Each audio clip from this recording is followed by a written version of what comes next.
পশ্চিমবঙ্গ বিধানসভাতে আজ অর্থমন্ত্রী স্বপন দাশগুপ্ত পশ্চিমবঙ্গ বিজেপি সরকারের প্রথম বাজেট পেশ করলেন।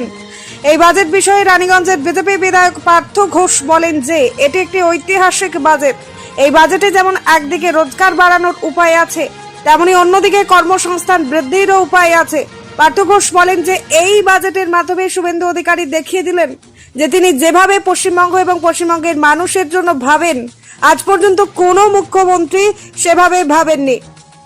পার্থ ঘোষ বলেন যে তার বিশ্বাস যে শুভেন্দু অধিকারীর নেতৃত্বে পশ্চিমবঙ্গ আগামী দিনে উন্নয়নের পথে এগিয়ে যাবে। ব্যুরো রিপোর্ট, সরব বেঙ্গল, বাংলার খবর। আপনারা জানেন যে আজকে আমাদের বাজেট অধিবেশন পেশ হলো, ডবল ইঞ্জিন সরকারের প্রথম বাজেট অধিবেশন। এবং আপনারা বাজেটটা যা দেখেছেন, যা জনমুখী বাজেট যেটা হয়েছে পশ্চিমবঙ্গে, এর আগে বহু বাজেট হয়েছে।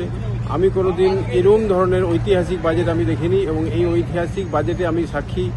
এবং সেখানে আপনারা দেখুন, অলরেডি সোশ্যাল মিডিয়া থেকে আরম্ভ করে সব জায়গাতে যেভাবে এই বাজেটের প্রশংসা করা হচ্ছে, এই জনমুখী বাজেটকে আমরা যেভাবে স্বাগত জানিয়েছি এবং এই জনমুখী বাজেটে যেভাবে পশ্চিমবঙ্গ আগামী দিনে কিভাবে চলবে তার একটা রূপরেখা আজকে তৈরি হলো। আজকে সর্বস্তরে সব ধরনের সব শ্রেণীর মানুষকে যেভাবে বেনিফিট দেওয়া হলো এবং উন্নতির জন্য যে হারে টাকা বরাদ্দ করা হলো, এটা সত্যিই গর্বের বিষয়। এবং পশ্চিমবঙ্গবাসী তথা আজকে আমি রানীগঞ্জ বিধানসভার বিধায়ক হিসেবে নিজেকে গর্ববোধ করছি যে আজকে এই ধরনের একটা ঐতিহাসিক বাজেটে আমি থাকতে পারলাম। এবং সাধারণ মানুষ যাতে এই বাজেটের বেনিফিট সঠিকভাবে পায়, সাধারণ মানুষকে আমি অনুরোধ করবো আপনারা একটু সচেতন থাকুন। কারণ হচ্ছে অনেক জায়গাতে অনেক প্রকল্প যেগুলো নিজেদেরকেও একটু অ্যাক্টিভভাবে পার্টিসিপেট করতে হবে এবং নিজেদেরকেও একটু এগিয়ে আসতে হবে যাতে তার ফেসিলিটি তারা পান।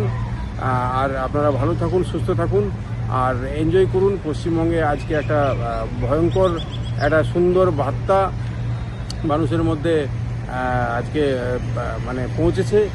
এবং মাননীয় শুভেন্দু অধিকারী যেভাবে আমাদের পশ্চিমবঙ্গের মুখ্যমন্ত্রী যেভাবে মানুষের কথা চিন্তা করছেন, আমার মনে হয়নি এর আগে কোনো মুখ্যমন্ত্রী এভাবে পশ্চিমবঙ্গের জন্য চিন্তা করেছেন। নমস্কার, আপনারা দেখছেন সরব বেঙ্গল, বাংলার খবর। সরব বেঙ্গলের মাধ্যমে প্রত্যেকটা খবর সবার আগে আপনাদের কাছে পৌঁছে দিই আমরা। সরব বেঙ্গলের প্রত্যেকটা খবর ফেসবুক, ইনস্টাগ্রাম এবং ইউটিউবের মাধ্যমে শেয়ার করা হয়। আমাদের ফেসবুক পেজ, ইউটিউব এবং ইনস্টাগ্রাম আপনারা দেখুন, ফলো করুন এবং শেয়ার করে দিন প্রত্যেক সংবাদ প্রেমীদের কাছে। আমাদের ফেসবুক পেজে যান, সেখানে গেলে দেখতে পাবেন রাজনীতি, খেলার খবর এবং বিনোদন জগতের সমস্ত আপডেট সহ লোকাল খবরের খুঁটিনাটি উপলব্ধ। তাই সঙ্গে থাকুন, দেখতে থাকুন সরব বেঙ্গল, বাংলার খবর।